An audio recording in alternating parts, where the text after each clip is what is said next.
You check your email for the third time this hour. Still nothing. You refresh the news again. More headlines screaming about things you cannot change.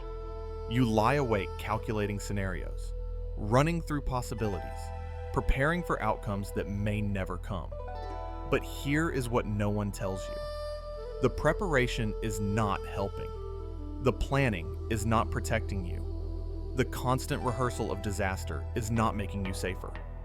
It is only making you tired. This is not a new problem. 1,500 years ago, in a valley between mountains where weather patterns collided without warning, a farmer named Chen stood in his field and faced the same question you face now. How do you move forward when you cannot see what is coming? His neighbors had an answer. They studied almanacs. They tracked patterns. They committed everything to a single planting date based on predictions. When their predictions were right, they celebrated. When they were wrong, they lost everything. Year after year, they swung between abundance and ruin. They believed that certainty was possible. They just had to predict better. But Chen saw something they did not. The problem was not that their predictions were wrong. The problem was that they were trying to eliminate uncertainty in the first place. While his neighbors spent their energy trying to know the unknowable, Chen was learning something else entirely. He was learning to move with change instead of against it. He planted several small plots at different times rather than one large field on a single date. He developed multiple responses for different weather patterns instead of committing to one strategy. When drought came, he already knew which crops could survive it. When unexpected rain arrived, he knew exactly where to plant what. He did not waste time trying to predict which scenario would unfold. He simply stayed ready to respond to whatever did. This was the practice ancient Chinese called Sui Yuan, which translates to following conditions as they arise. It is not about predicting the future. It is about building a relationship with uncertainty itself. And what Chen discovered changed not just his harvests, but his entire way of living. While his neighbors lived in constant anxiety, always wondering if their predictions were correct, Chen lived with a different kind of attention. He was not trying to control what could not be controlled. He was learning to respond with skill to whatever appeared. The paradox was remarkable. By accepting that he could not eliminate uncertainty, he became far more stable than those who were still fighting to predict everything. But there is something deeper here, something that goes to the heart of why you feel anxious in the first place. Ancient Chinese philosophy understood what modern thinking often misses. Uncertainty is not a problem to solve. It is the fundamental nature of existence itself. The sages had a term for this, Wu Chang, which means impermanence or constant, change. Every single thing in existence is always transforming, always moving, never staying the same for 2 consecutive moments. The river never flows identically twice. The mountain weathers differently each season. Your circumstances today will not be your circumstances tomorrow. This is not pessimism. This is simply reality. And here is where it gets interesting. The anxiety you feel is not actually caused by uncertainty. It is caused by your resistance to uncertainty. It is caused by the belief that you should be able to control what cannot be controlled. You are essentially at war with the nature of existence itself. And that is a war no one has ever won. Modern culture has taught us to treat uncertainty as temporary. We gather more data, create more detailed plans, build more sophisticated models. We act as if better analysis will eventually give us control. But no matter how much we prepare, life continues to surprise us. Markets shift without warning. Relationships change unexpectedly. Health issues arrive unannounced. The world is not becoming more predictable. We are just becoming more exhausted from trying to make it so. Here is the first truth Chen understood. You cannot control outcomes, but you can always choose your response. This distinction is everything. In ancient Chinese, this relates to the concept of Di, which means virtue or inner power. Your Di exists only in the sphere of your own actions. It does not extend to controlling other people, future events, or circumstances beyond your reach. When you waste your energy trying to control the uncontrollable, you deplete your actual power. You scatter your attention across 1,000 possibilities while missing the one choice available right now. Think honestly about your current worries. How many involve trying to control things completely outside your influence? You worry about whether someone will hire you, but you cannot control their decision. You worry about whether a relationship will last, but you cannot control another person's feelings. You worry about market crashes, political changes, health problems that may never arrive. Each worry places your peace in the hands of forces you cannot direct. This is not preparation. This is voluntary suffering. The second truth comes from military strategy. The generals of ancient China, particularly Sun Tzu, understood something crucial. Before battle, a commander did not try to predict exactly what the enemy would do. Such prediction was impossible. The battlefield is fluid and unpredictable. Instead, he positioned his forces to respond effectively to multiple possibilities. He maintained flexibility. He kept reserves. He studied the terrain for options. His power came not from knowing the future, but from being ready to meet it skillfully. As Sun Tzu wrote, "The wise general adapts his tactics to the ever-changing conditions. He does not cling to rigid plans. He flows like water, taking the shape of whatever containers, enters while never losing his essential nature." You can apply this same wisdom now.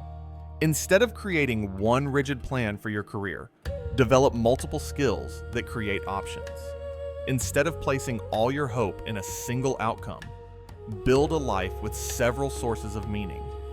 Instead of trying to predict which path will succeed, create a foundation that can support various possibilities.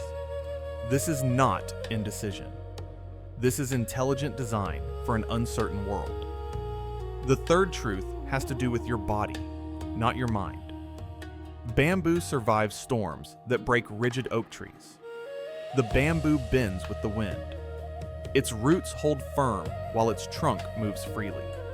It does not resist the storm's force. It accommodates it.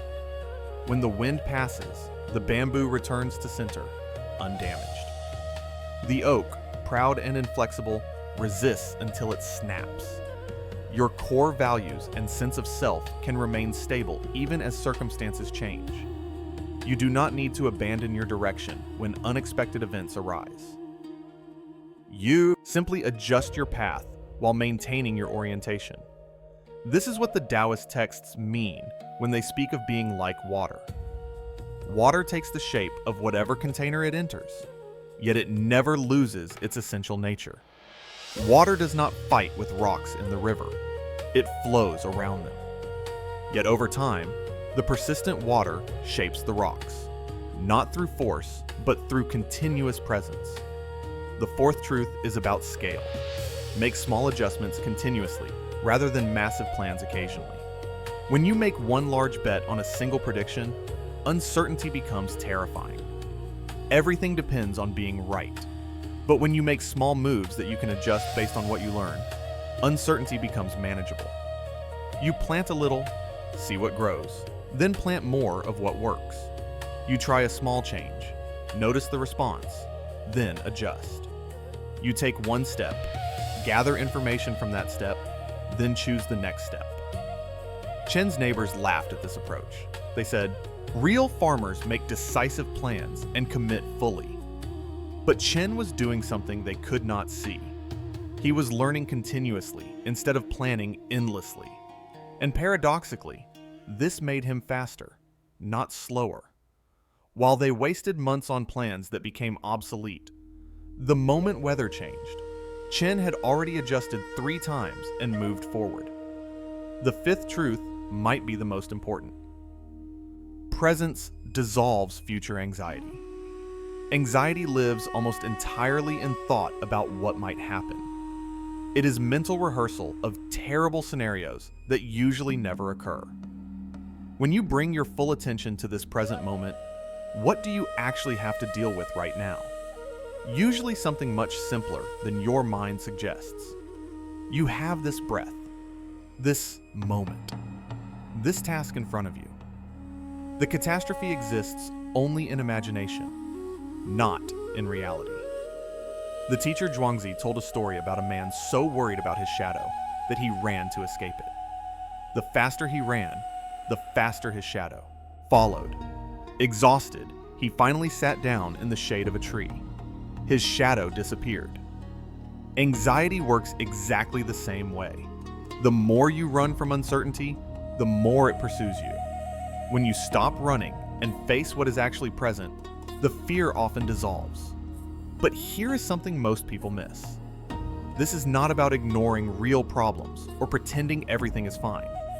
It is about recognizing that you can only respond to what is actually here. Planning for every possible future is not wisdom. It is a way of avoiding the present. And the present is the only place where your actual power exists. A student once asked a master how to prepare for all possible futures. The master said nothing. He simply pointed to a seed on the ground. The seed does not worry about whether it will become a mighty tree or provide food for a bird. It responds to the conditions it meets. If it finds good soil, it grows. If conditions change, it adapts. It fulfills its nature by being fully present to what is actually happening, not what might happen. This is the wisdom of Sui Yuan. Following conditions as they arise. Not frantically reacting to every change, but responding with skill and awareness to what is actually present. Here's what this looks like in practice. 1. Each morning before anything else, write down 3 things you have been worrying about that you cannot control. Then beneath each one, write 1 thing you can influence today.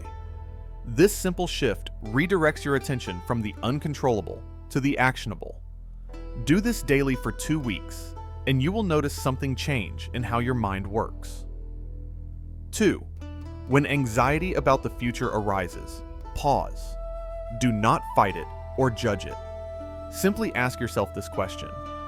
What is actually happening right now in this present moment?